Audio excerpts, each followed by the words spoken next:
across the African continent, focus on climate and resilient issues. And 3 areas of our focus is on urban transitions, agriculture and land use, and energy transitions. So it's a real pleasure for me to be able to moderate and chair the session on ideas for confronting climate change today, which is co-organized by IFPRI and the Global Health 50/50. I just want to say that I'm a great fan of IFPRI. I have had long engagement with IFPRI, including when I was young. I served as an intern, and I want to recognize the excellent work that IFPRI is doing and the huge knowledge and expertise they have that is a global public good. So it's really wonderful to be able to just share this. But I want to invite the audience just to say we would like to hear from you. To participate in the Q&A session, please use the chat and then that will follow the presenter's remarks. So first we'll have the presenter speaking, all of them, and we'll go through the list very carefully with sort of a discussion at the end, responding to that. And then if you can please submit your questions on ifpri.org, Facebook, LinkedIn, YouTube, or by using hashtag AskIFPRI on Twitter. With that, given that we have a very tight schedule, the speakers have also very short presentation. It's a bit of a speed dating exercise. I would like to kick off with the first speaker and just give a bit of introduction on Rui Benfica. Earlier he told me he's from Mozambique, and really wonderful to get to know him. He's a senior research fellow at IFPRI. Rui is involved in the environment and production technology division at IFPRI. His research focuses on issues around the role of agricultural research and development on food systems, transformation, and rural development. I would like to invite him to speak, and then once he's done, we will not take Q&A at that point. We will go immediately go to the next speaker, and I'll introduce the next speaker. So Rui, if I can hand over to you, real pleasure to have you come and speak. Thank you. Yeah, good morning, good afternoon, good evening, everybody. Pleasure to be here. My topic is on the research for the future of food systems and the climate change. The R&D environment is changing, but the challenges with productivity growth do indeed persist. Public R&D investment has been growing. In fact, it has doubled between 1981 and 2016. But on the other hand, the global private spending on R&D has also tripled between 1990 and 2014, particularly dominated by high-income countries that have dedicated about a quarter of this expenditure directly targeted at the commodities or research areas that are relevant for low and middle-income countries. But some other commodities that are nutritionally important, such as roots, tubers, beans, legumes, are relatively neglected. So that means that there's still some space for a crucial role of the public sector research agencies, particularly in areas that are where the incentives for private sector are actually low. Finally, global agricultural productivity growth is not accelerating fast enough to sustainably meet the needs of the 10 billion people by 2050 in face of current challenges. Next slide, please. There are two major current challenges for R&D in low and middle income countries.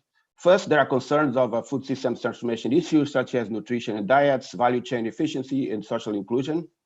Second, there is the need to adapt to climate change and address environmental degradation. And in this context, climate change is expected to be a major determinant of the quality and quantity of food to be produced and on the ability to achieve equity in food systems.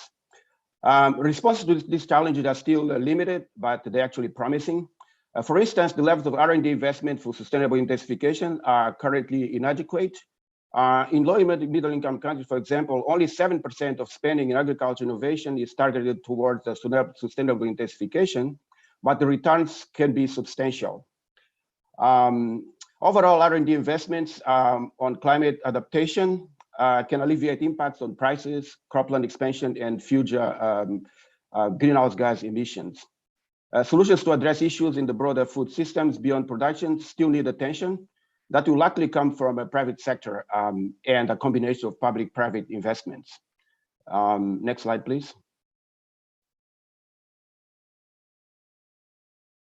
The agricultural R&D to confront climate change needs an integrated and comprehensive multi-sector approach. Essentially, R&D investments must increase, not just for farm productivity growth, but also for climate change mitigation, adaptation, and in technologies at different stages in the food system, such as processing, transportation, storage to reduce post-harvest losses, and in improving food quality for better nutrition and health. As returns to research at the farm level depend on the success of innovations in the supply chain, R&D investments for downstream technologies in the food systems will need a lot more attention in the context of climate change and development of the food systems. Most low and middle income countries will struggle to increase investments in the face of poor institution and infrastructure, budget constraints, inefficiencies in R&D systems, limited supply of researchers, and increased demands. So this is basically a challenge that is in existence right now and gets exacerbated by the challenge of climate change and food systems developments.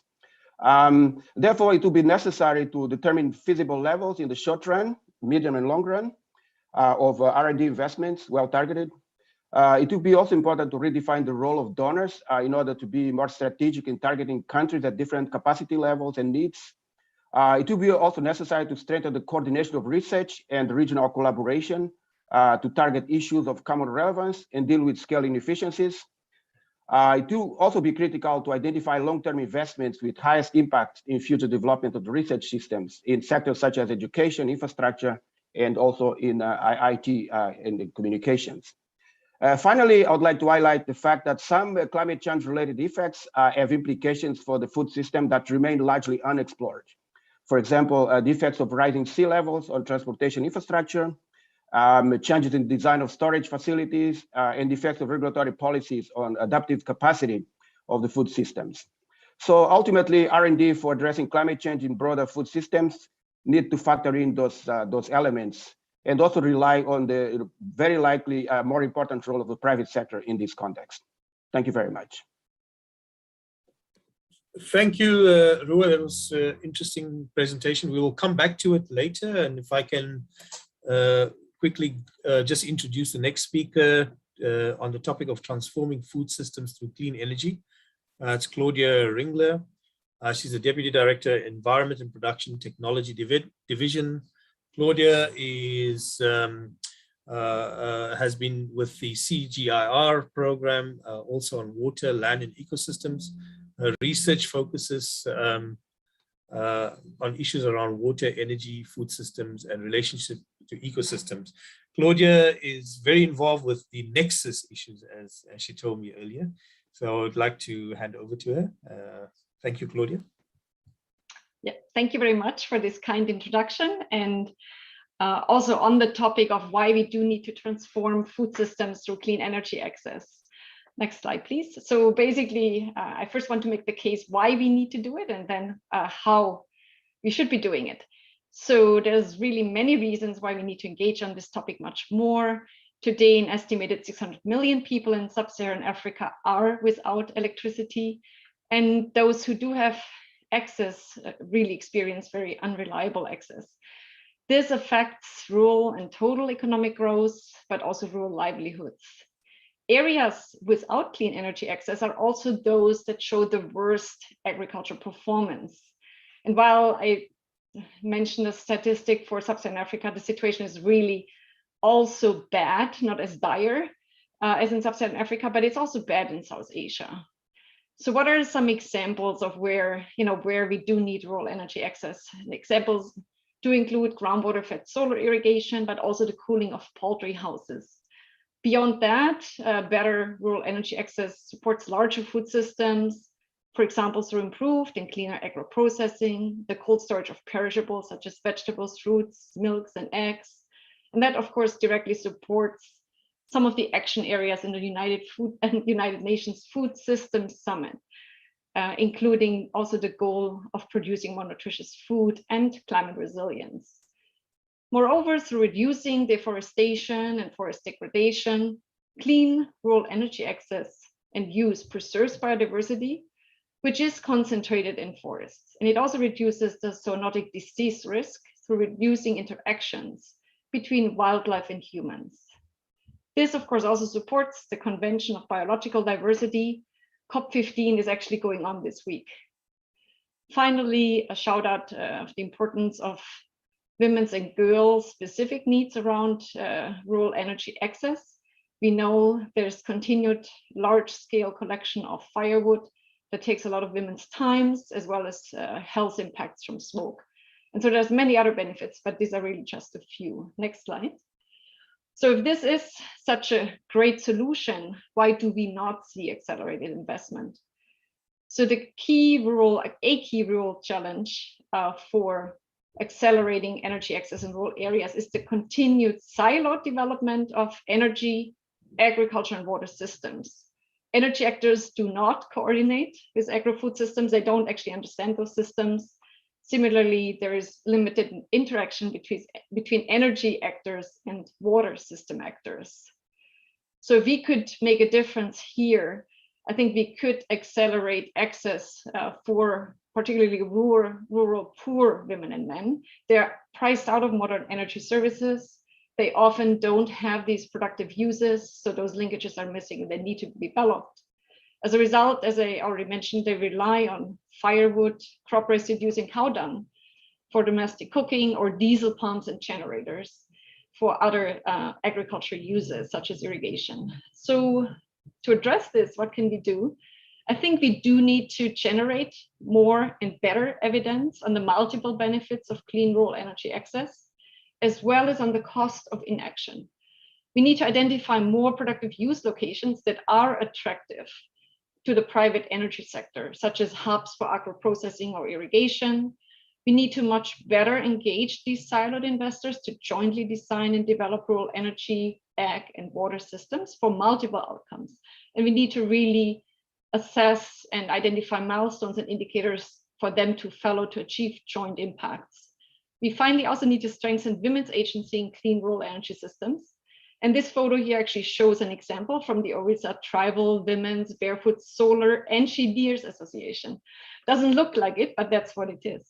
And finally, we need to develop capacity on identifying and assisting cross-sectoral solutions using energy as an entry point.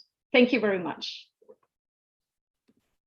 Thank you very much, Claudia. And I think what's important is the value of access to energy, and particularly improving production and also supporting a stronger,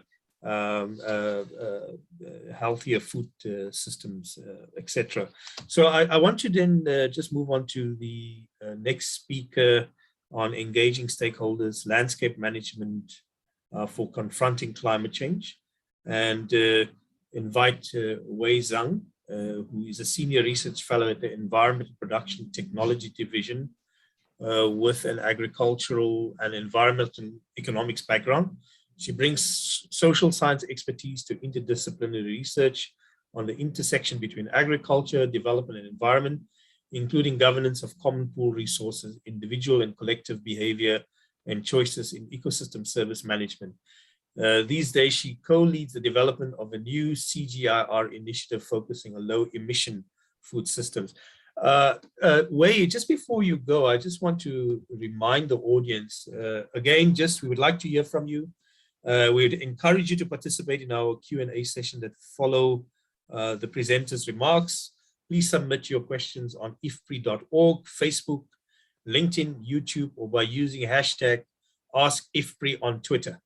And Wei, if I can then, with that, hand over to you, because we do want people to engage the excellent presentations, or, even though they're short, but I'm sure they've lots of questions. So, Wei, please. Many thanks, Salim. Approaches to food system transformation that stress integrated thinking and governance at the system or landscape level can bring stakeholders together for more effective and equitable climate change responses.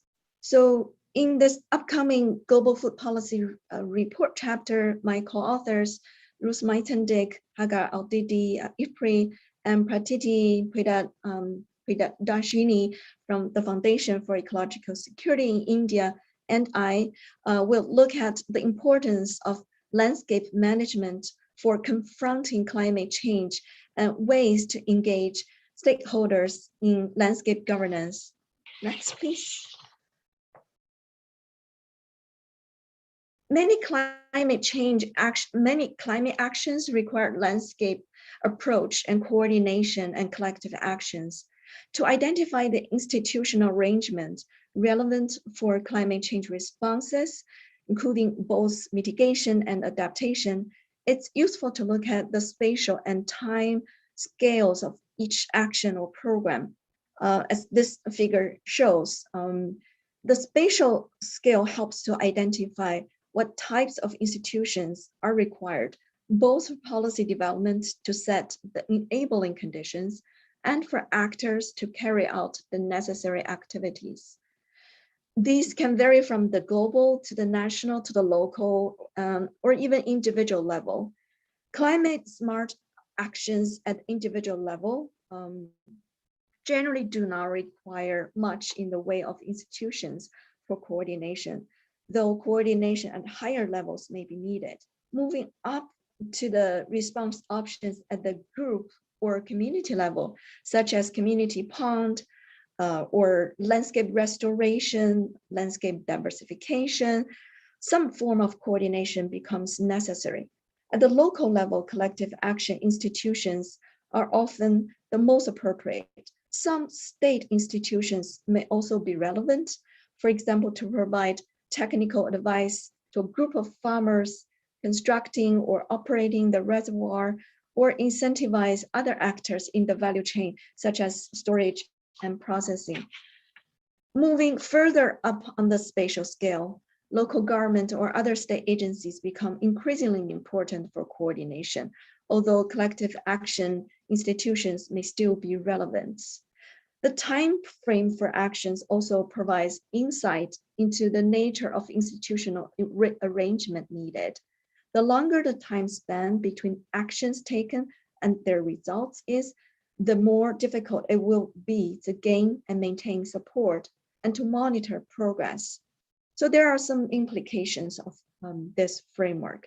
First, research has shown that collective action institutions are very important for technology transfer in agriculture and natural resource management among stakeholders and resource-dependent communities. They also are important for spreading information and technology practices for various climate change actions.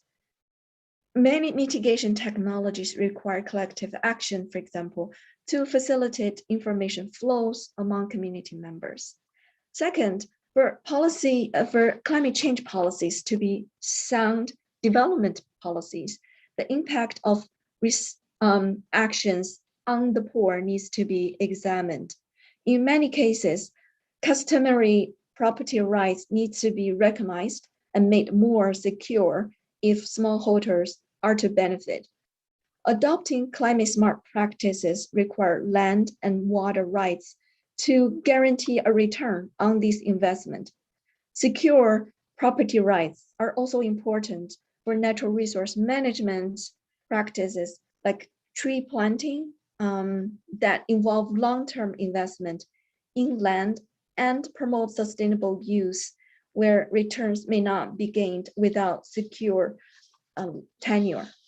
Third, the need to consider the wide-ranging effects of climate change policies and programs calls for the participation of various levels of governance in designing and choosing climate response strategies. Experience shows that programs that are developed in a top-down manner do not engage local people in the design of rules and systems are unlikely to create viable institutions that operate at the local level in the long run. Additionally, local policy responses are necessary to complement national policies that do not specify benefits or support for smallholders.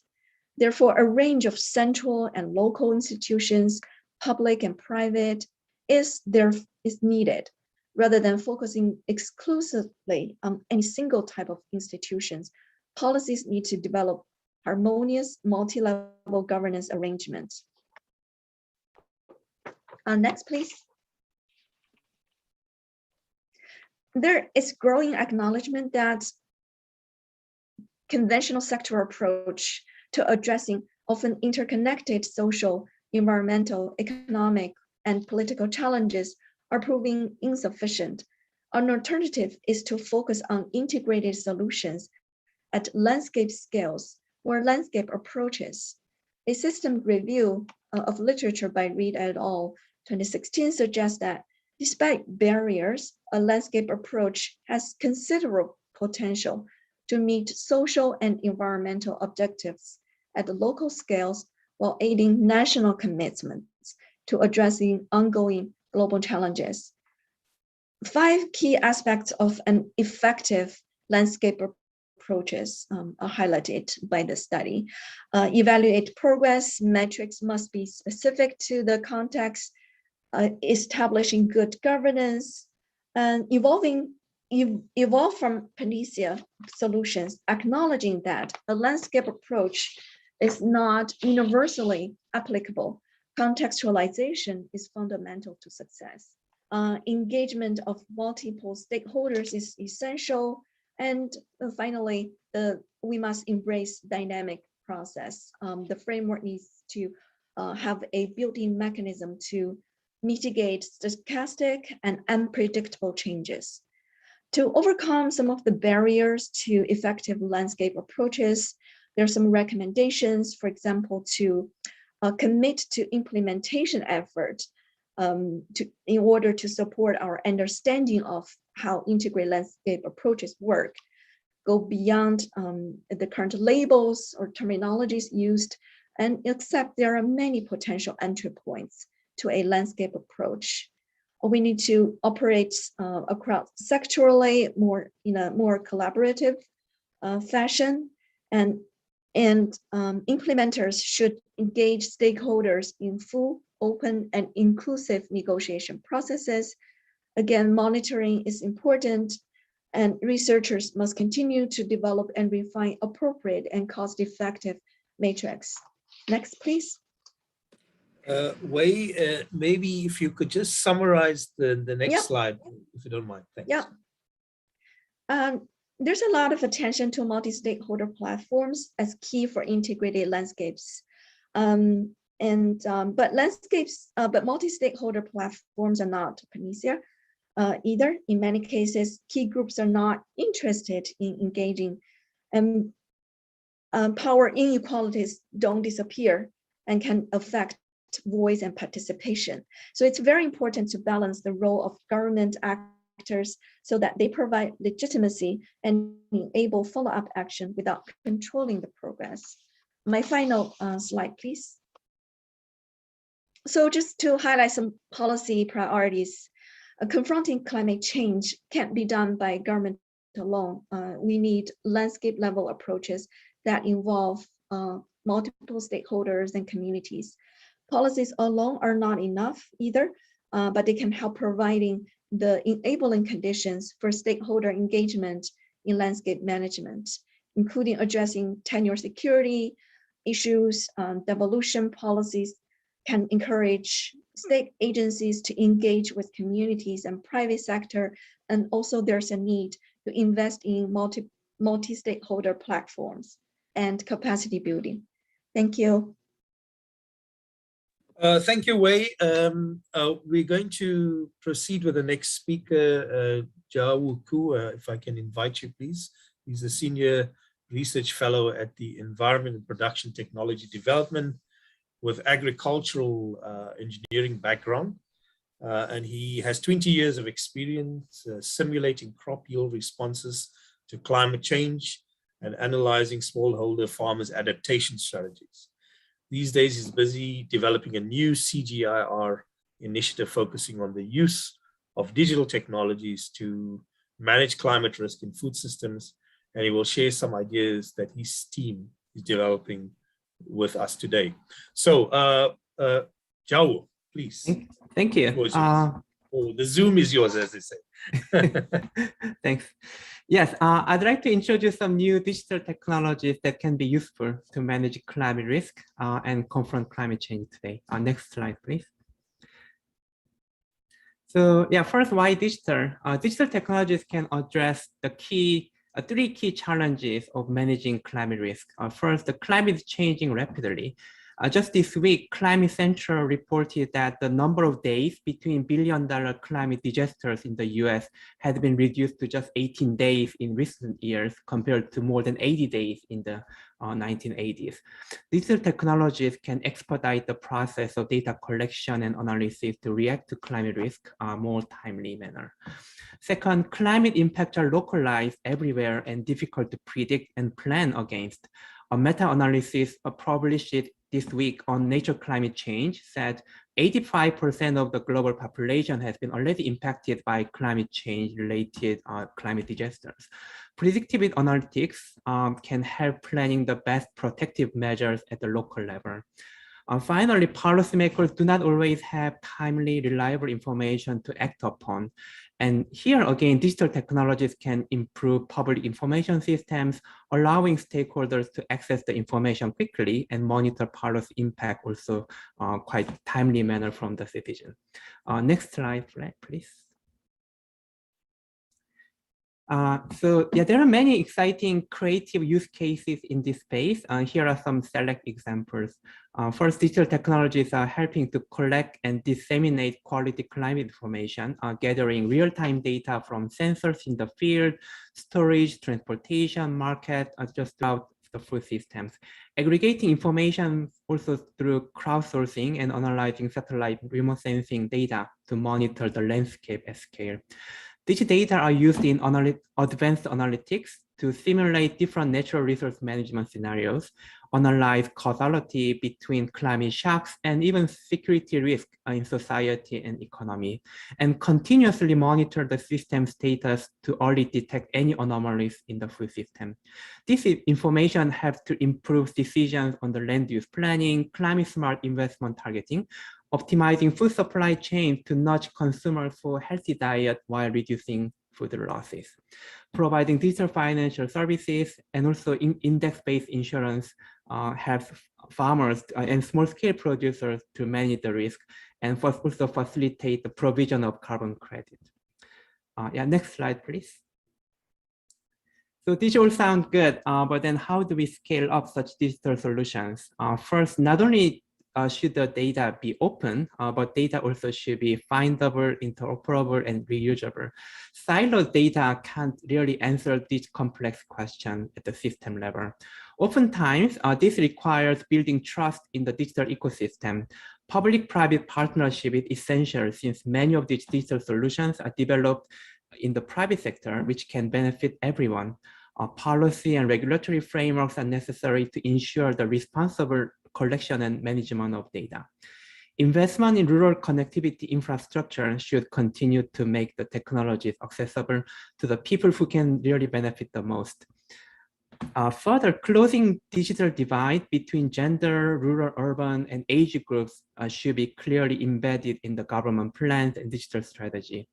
At the same time, capacity building toward digital literacy and importantly, filtering misinformation also should be prioritized.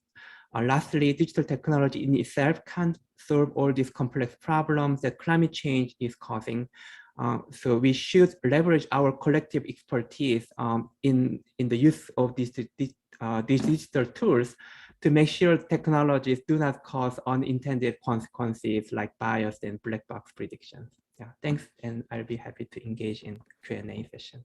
Joe, thank you for sticking to time. That's excellent. I'm not going to summarize at this point in time. I might raise later on, but I do want to invite Jamima Njuki, who I've heard a lot about from fellow friends. So I'm really pleased to meet you via Zoom, Jamima. She's the director for Africa at IFPRI, with more than 20 years of experience in the agriculture sector in Africa and Asia, working on gender equality and the empowerment of women. Her current research focuses on how to make food systems more equitable and gender transformative, and she leads the Gender Equality and Women's Empowerment Lever for the UN Food System Summit. But Jamima, before you respond to the various presentations, I just want to remind the audience, please, if you would like to ask questions, I've just alerted you to the hashtag #AskIFPRI on Twitter. And there are other platforms like Facebook and LinkedIn. If you can put your questions on that, I would like to then be able to orchestrate a set of questions with the rest of the speakers. So Jamima, can I give over to you? Thanks. Thank you very much, Samir, and so happy to be able to, at least if not summarize, give a few of my takeaways from these excellent presentations. And what I find is that this conversation is really timely because we're sort of in between the Food Systems Summit that happened last month and the COP26. So this conversation around climate change, what some of the innovations are, the kinds of investments we need to make, and the connections with food systems is really key. I want to talk around four key areas that are really hard throughout the presentations. One is the urgency with which we need to address some of the climate challenges that we face today. The second, the role of science and innovations and the importance of investing in science and innovation. And the third is really the multi-stakeholder nature of the actions we must take now. And fourth, how we ensure that there's equity in climate action. So I want to take each of these very briefly in a minute or so. And I'll start with the urgency of the situation. And I was looking at the four presenters and comparing how calmly they are talking about these issues with what the last IPCC report says. And maybe it's because they're researchers that they can talk about these issues quite calmly. But I was reading the IPCC report, saying that some of the changes we are seeing now are actually unprecedented. Some of the shifts are actually irreversible. For example, the data that's showing that in 2019, the atmospheric CO2 concentrations were higher than at any time in at least 2 million years. And this is quite profound. That the global surface temperature has increased faster since 1970 than it has in any other 50-year period over the last 2,000 years. So this actually makes the conversation we are having today so timely, because we need the kind of innovations, the kind of research, the kind of investments that we've been talking about today, if we are to even reverse some of the things that are reversible today. So that's the first point I wanted to underscore. The second one is the role of science and the investments in science, because I believe these can really be a game changer, both in addressing climate mitigation, but also adaptation. And I think we've heard this throughout the presentation. We've had powerful innovations in the climate and water services. Claudia talking about alternative energy and ensuring rural investments in rural energy. But also investments in things like early warning systems, using some of the digital tools that Jawo has talked about. But in addition to this, not to forget that some of this action will also require changes in behavior.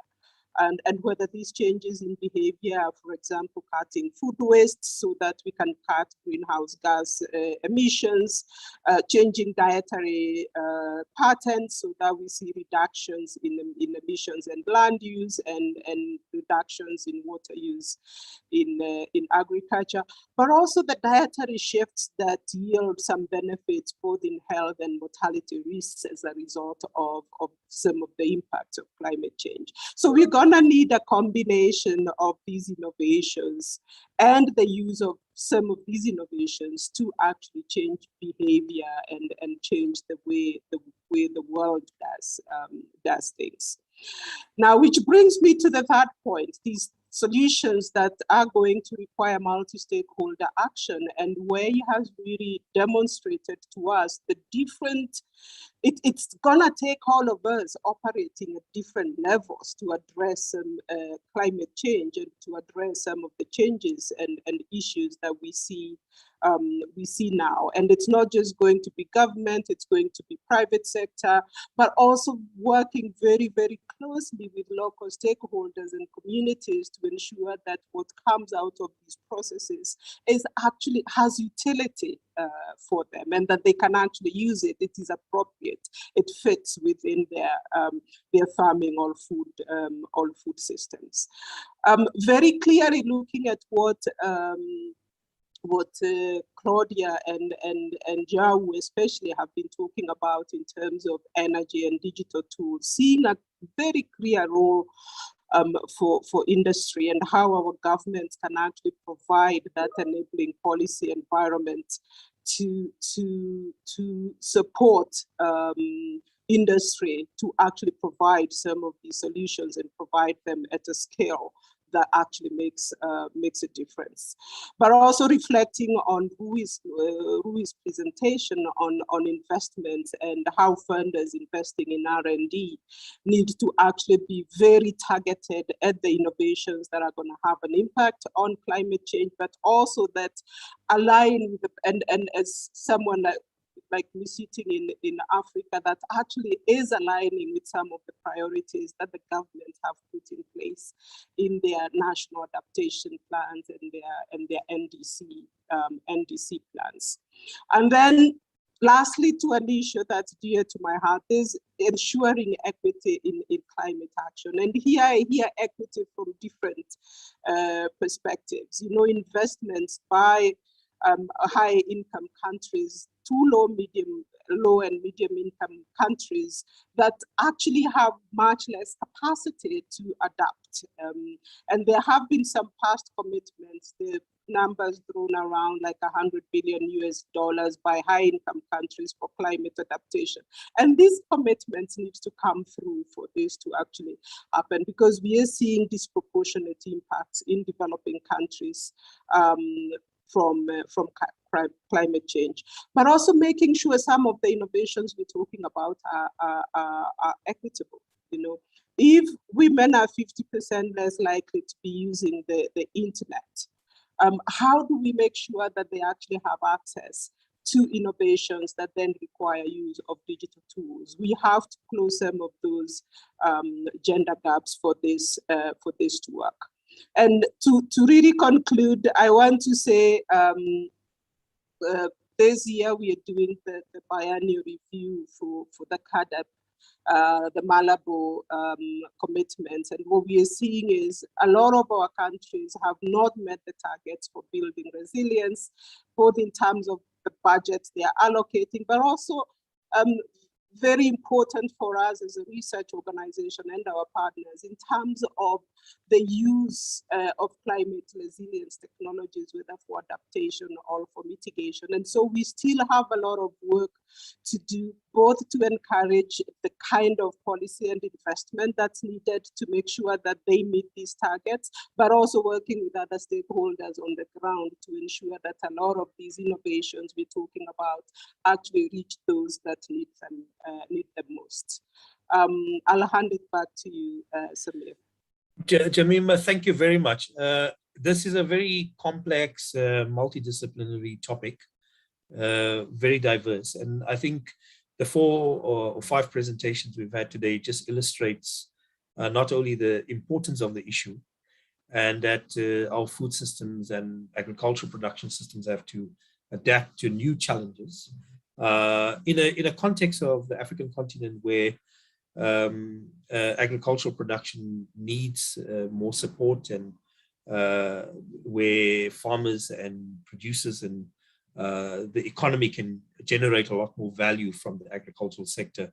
So we've heard about the importance of the climate science, the need for research and development to drive innovation, the importance of energy access, especially for the food system and agricultural production, but more importantly for households to be able to preserve food and to be able to do other things with energy, like perhaps other types of production and enterprises and agricultural processing. There's new innovation within IFPRI itself around the use of digital technology. And I think the more important part, which Wei Zhang has brought about, is the importance of collective action as part of resilience, institutional building. What I liked is the importance of transmission of information, knowledge, and adaptation of technology. The wonderful news is we got loads of questions, and I'm going to field them as systematically as possible. We've got very limited time, half an hour. We've got Martha Brady from Global Health Consultant asking a question: how do you see the intersection of planetary health and socioeconomic progress, particularly for low middle income countries? And I just want to check, maybe Rua, if you want to answer that, or maybe Wei Zhang as well. One of you can choose, or even other panelists, but we won't have a lot of time. So maybe Claudia, let's go for you. Unless Rui, you want to start? Louis, you want to start? You want to? No, go ahead, please. Respond? Okay.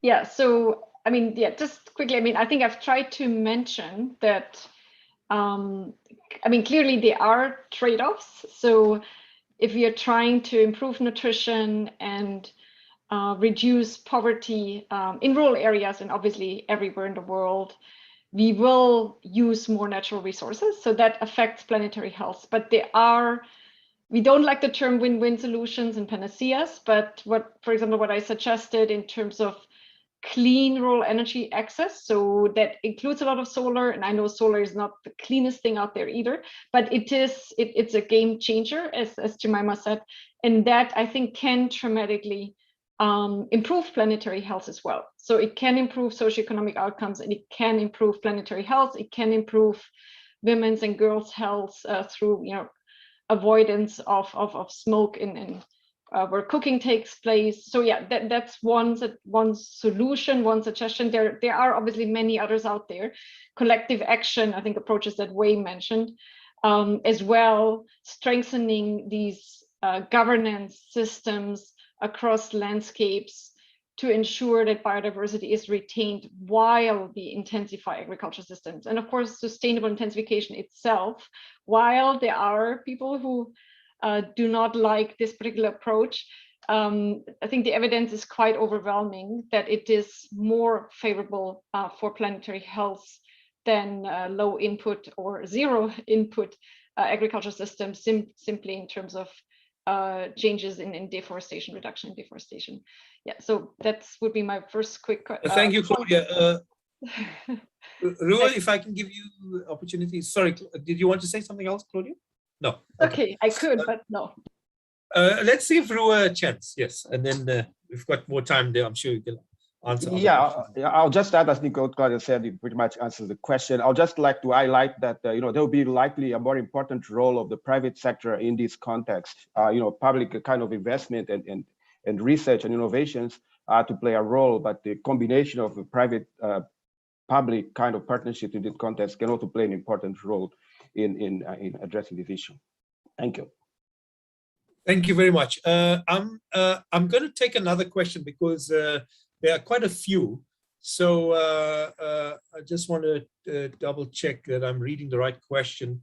Vujay Nahari, I'm not going to pronounce your surname, and I apologize for that, from Madagascar. Is climate change affecting the distribution of biodiversity? Now, I want to check, Jamima, you're also welcome. But Rua, I think this is more a question for you, if I'm correct. Who's the climate scientist and dealing with biodiversity? Or Jiawu, do you want to answer it? Rua, you want to go?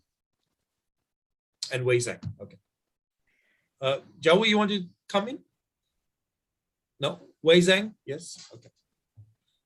If I ask a question, just put your hand up after I say it, then I'll know exactly who wants to answer. Yeah, so Wei? Yes, sorry.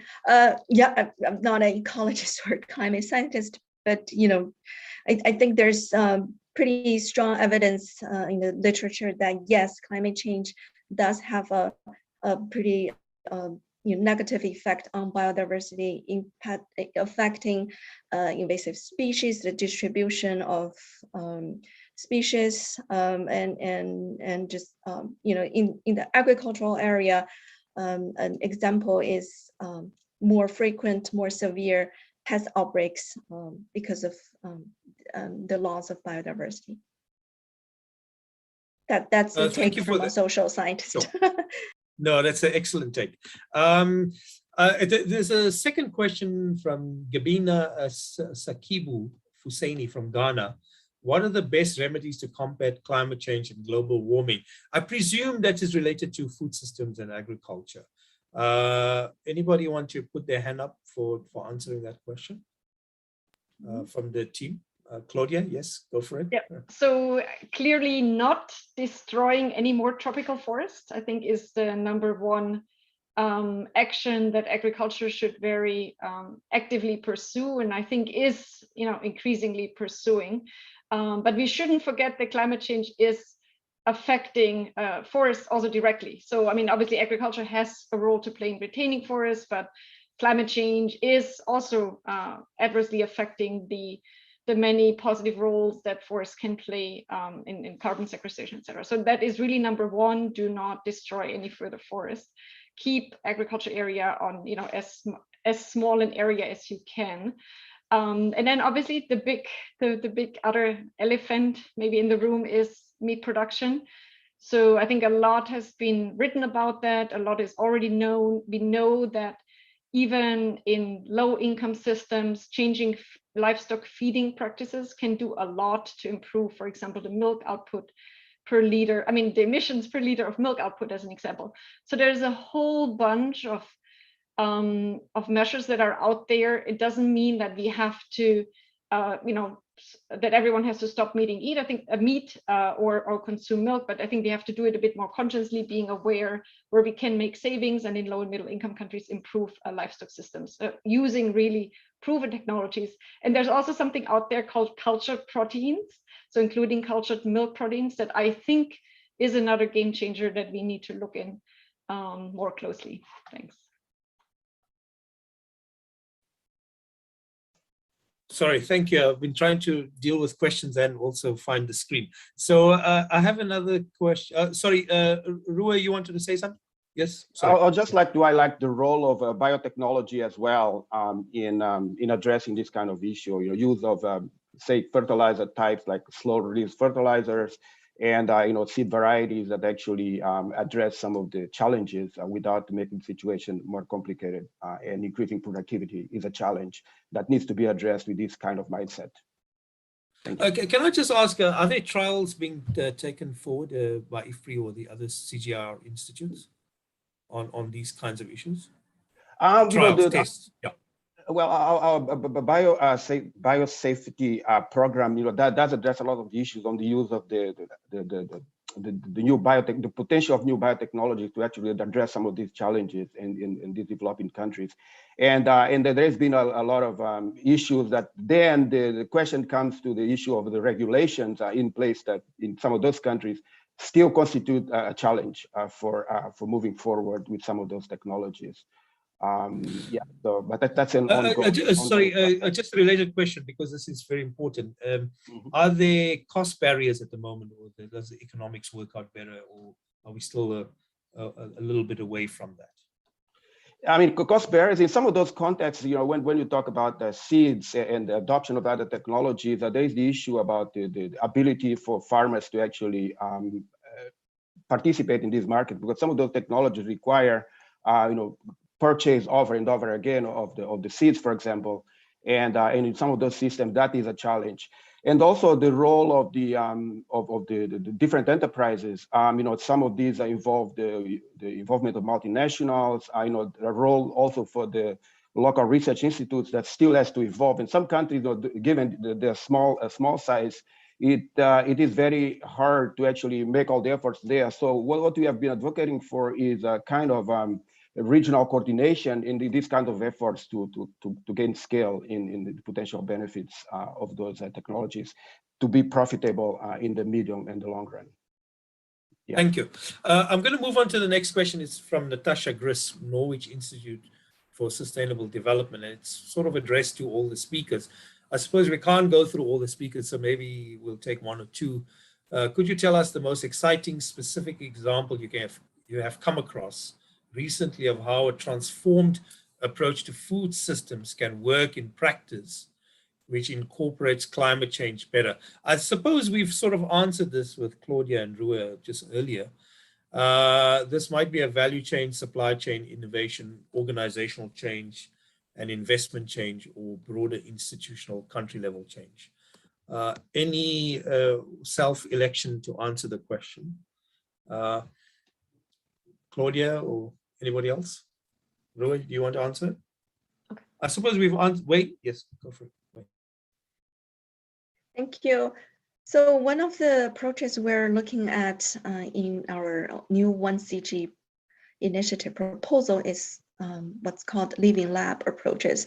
So this is a method that turns around the table. So not researchers designing or promoting our methods, but instead it is a very much co-development, co-design process, working together with stakeholders to find the solution themselves and to identify the desired outcome and their collective vision. And another key idea is to have both technical and social innovations to go hand in hand as a package for effective behavior change. Thank you.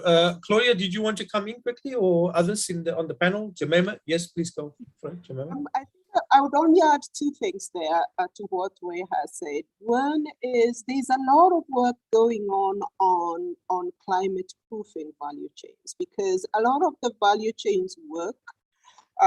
There's been a lot of efforts to make sure that value chains are providing nutritious, healthy food, but not always climate proofing them. So that's a new piece of work that's becoming much more systemic in terms of how we think about value chains and the intersections between value chains, health, and climate change.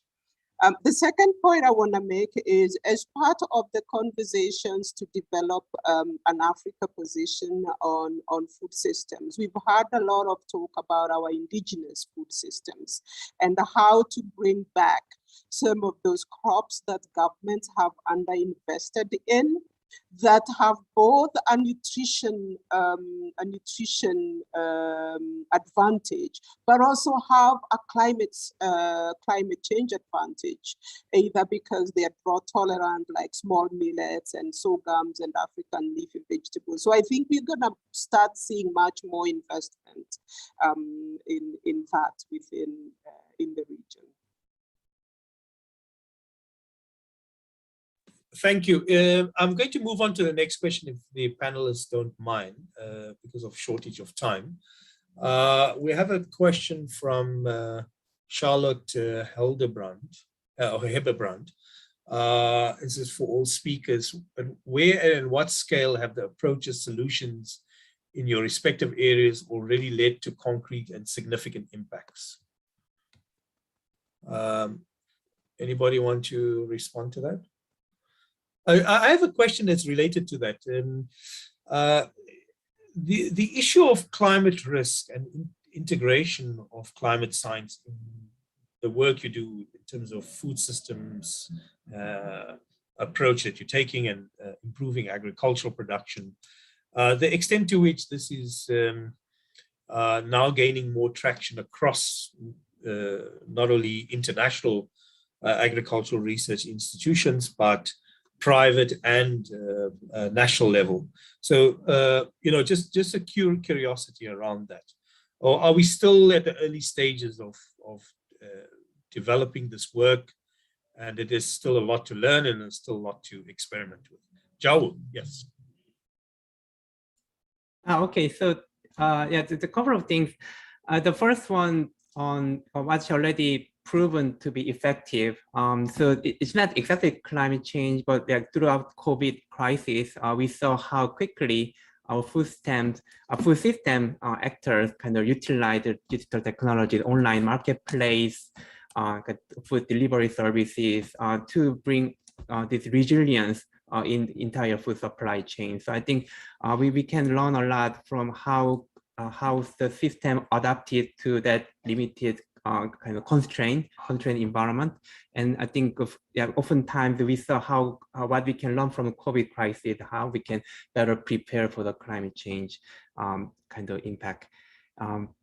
Yeah, so that's what I was going to just briefly mention, the role of digital technology to improve resilience of the food supply chain. Also related to that, I'm getting quite excited about the possibility of modifying food supply chain quite real time, almost very in agile way, because a lot of things happening in online marketplace and e-commerce space can be also applied in our food system. For example, we can nudge consumers and we can change consumer behavior towards more nutritious and healthy diet, and in a way reducing carbon footprint, also improving biodiversity and multiple development outcomes that we are looking after. So yeah, there's a lot of things that when we have a lot of digital technology on top of lots of open data sources, we can probably make some sizable changes in this area too.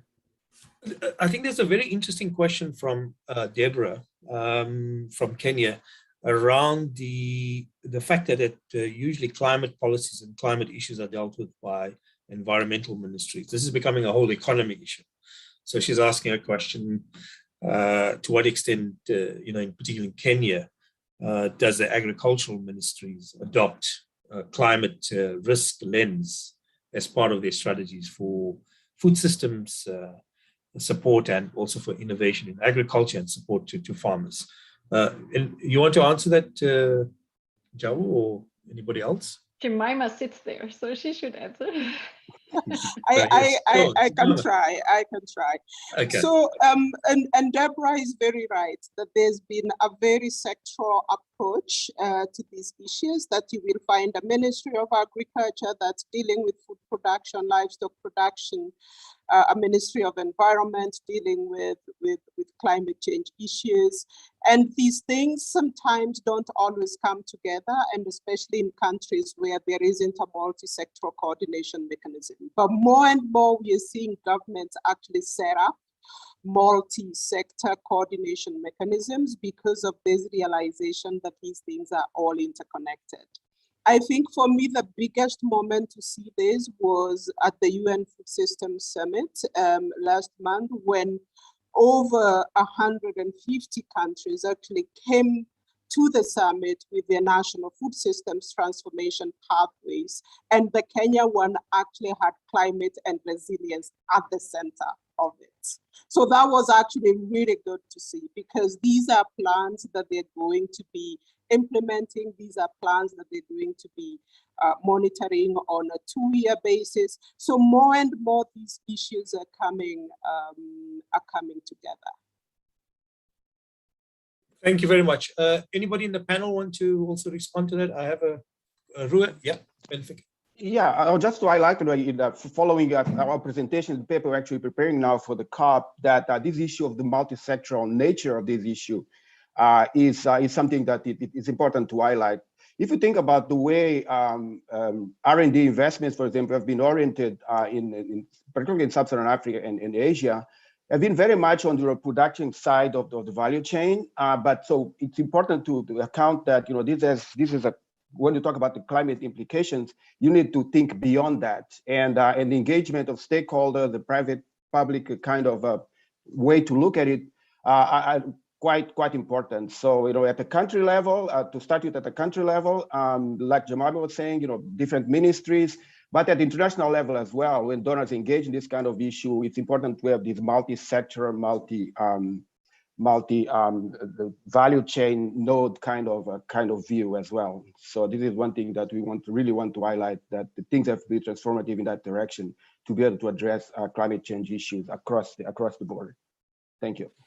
There's a question from Mohsin from Egypt, and it relates to the adaptive practices that can be applied to climate stress, particularly by farmers, and what are great examples of that. But I think it's also related to sort of a question I have. Have we been able to put some metrics on the impacts of extreme weather and climate change on economic value of the agricultural sector, and also drop in production? And and the extent to which private sector is very involved in R&D, or is this going to be led by the public sector?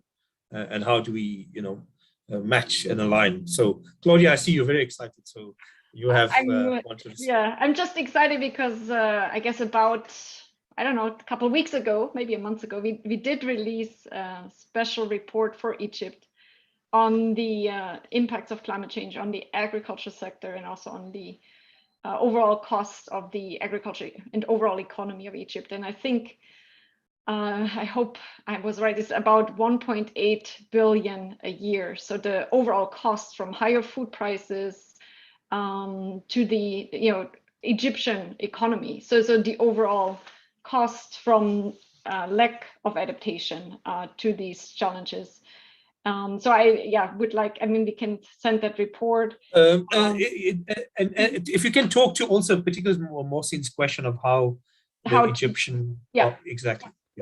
So Egypt and many other countries, we do need a combination of public and private sectors. So we do need obviously an enabling environment in the public sector, enough freedom for the private sector to act. Egypt is an outlier in Africa in terms of some of the highest yields achieved in an extremely hot and desertic environment, obviously due to these great water resources that Egypt has access to.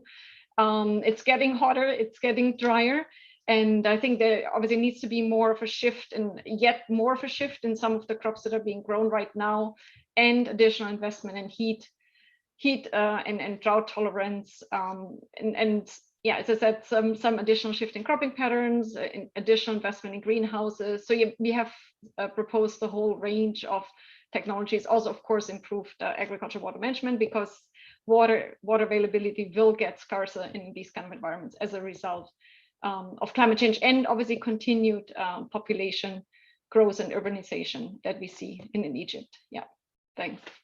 Jamima, you want to talk about it in a general sense of the African continent, and what you're seeing, and the kinds of requests you're getting as IFPRI to deal with some of these challenges?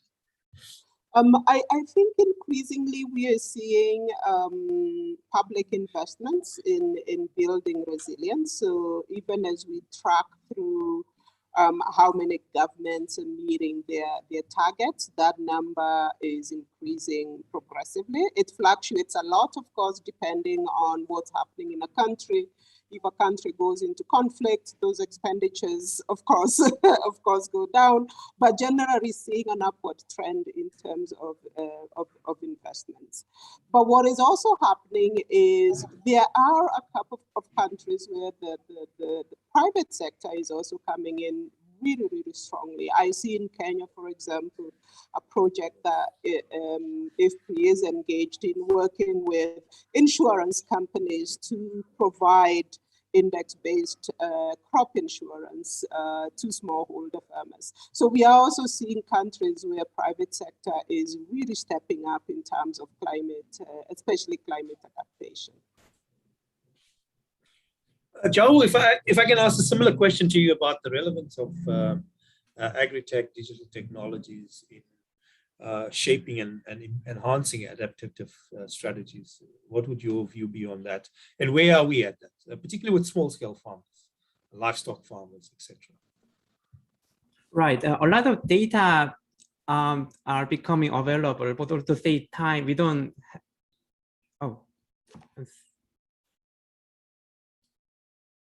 Keep talking. It's fine. Okay. Sorry. Yeah. Okay. So yeah. So we are at a little bit of kind of strange juncture. So at the same time, we have a lot of data available, becoming available from remote sensing at the global scale and landscape scale. But we also don't have good enough data and at the very timely level and granular level from smallholder farmers. So we are still trying to make the gap kind of close and smaller and smaller.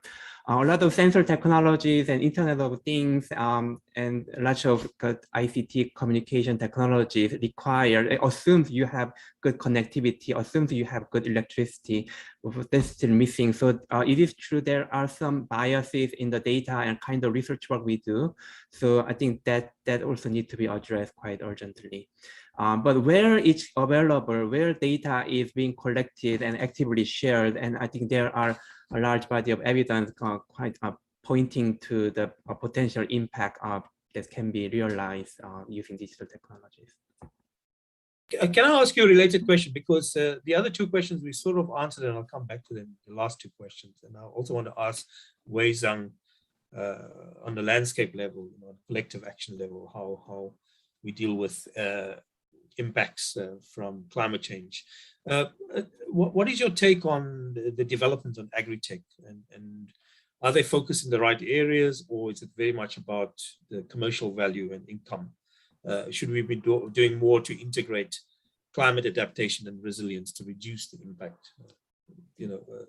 If you can speak to that.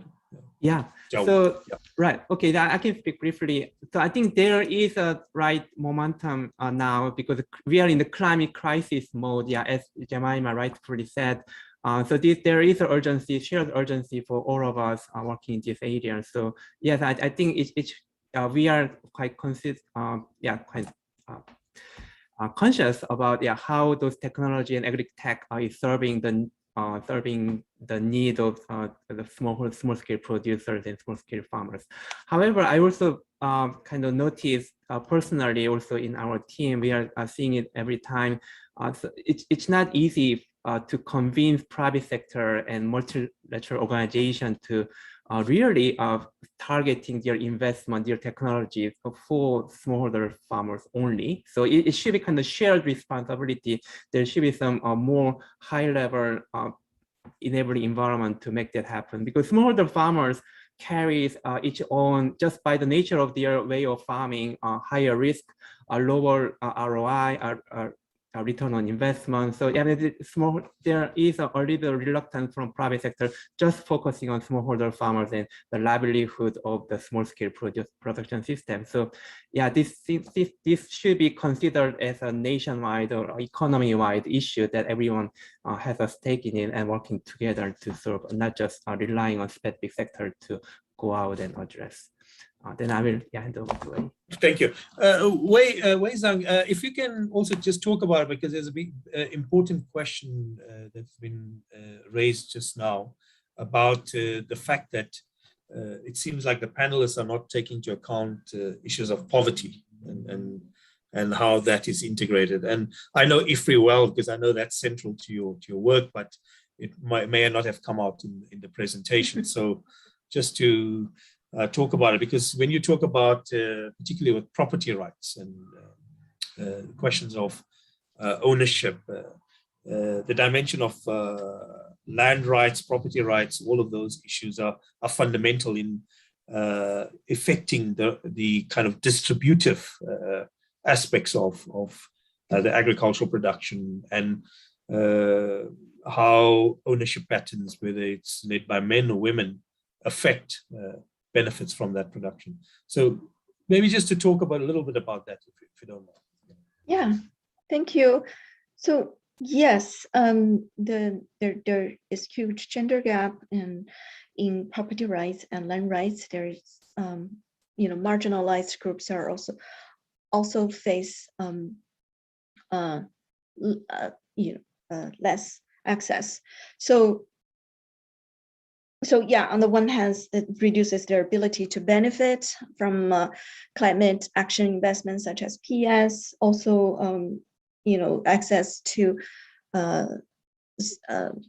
support, technical support is also affected. But another relevant point is the resilience, which is a key goal of stakeholders in sharing a landscape, right? On the one hand, they need policy support, these enabling conditions, but also local level collective action is very crucial. For example, in the form of safety net as an example of collective action to help households cope with climate change shocks, to have access to support and assistance to be able to rebound rather than falling back into poverty and food insecurity.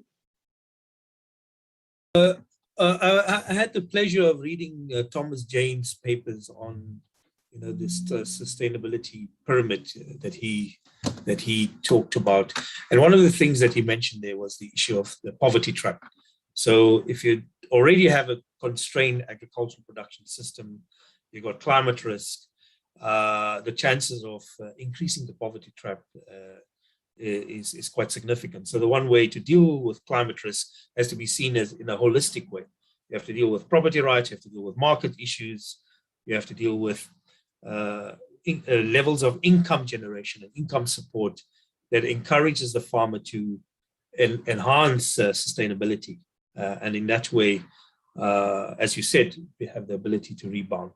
I presume that that's sort of central to all the work you're doing. Whether we talk about technology, R&D, etc. But I think that the point that has been made is that in certain countries, it could come across that this work is very environmentally focused.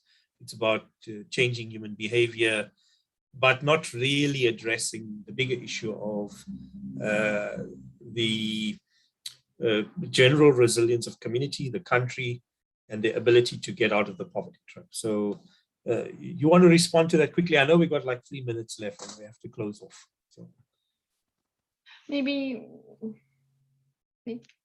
Claudia, yes, yeah, you want to say something? Yeah, I guess just one intervention where I think IFPRI has been doing a lot of impact assessments and a lot of support our social protection programs, and those include food for work programs or direct payment transfers to the poorest women and men farmers. And a lot of these programs are linked with land restoration. So some of the areas ways involved in, they're also involved in the generation of or the rehabilitation of irrigation systems. So that links to other work that we do. And so what we're trying to do there is to actually assess to what extent such programs not only reduce direct vulnerability to like weather shocks, climate extreme events, and there's already evidence from IFPRI that has shown that those programs are extremely effective to support the poorest farmers to rebound from adverse weather events in Ethiopia. I think you probably all know that program and maybe some of the research, but also we're trying to assess to what extent the food for work interventions, such as terracing, exclosures, water system rehabilitation, to what extent they also further improve climate resilience actually and improve nutrition security. And so yes, I mean, again, given the right institutions, the right local conditions, the right targeting, I mean, those programs can be extremely effective, but they're not they cost, they're not at zero cost. So I think we are, have been doing a lot of research, and we continue to do more research in terms of which of these many interventions that are out there, and these, biotech and ag technologies are actually increasingly affordable, for poor farmers. Some larger technologies like solar pumps still more expensive. But so we are looking at which intervention, which institutions are pro-poor and which ones are not.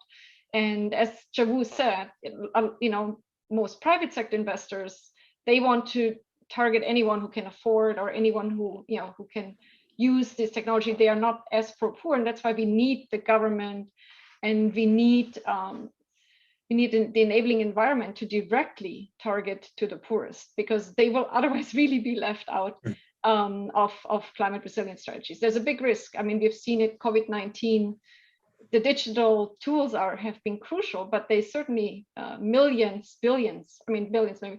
Yeah, I'd say at least 1 billion people has been entirely left out because they cannot access these technologies. So yeah, and we have to make it. Thank you, Claudia. We have come to an end, and so just wanted to thank the panel. Really brilliant showcasing of your expertise and your knowledge. I will encourage people to certainly, get access to a lot of your findings and your work, and certainly personally to yourself. But I enjoyed it thoroughly, and I just want to say a last for the audience, just to mention that there's an invitation to join IFPRI on the 28th of October at 10 a.m. I presume it's US time, for the 31st annual Foreman Memorial Lecture to be delivered by Henrietta Fore, Executive Director of UNICEF. Once again, I really want to say that I had a real pleasure being here, and to really enjoyed the presentations and the participation of the audience. So thank you very much. Thank you for inviting me. All the best to all of you. Thank you. Bye.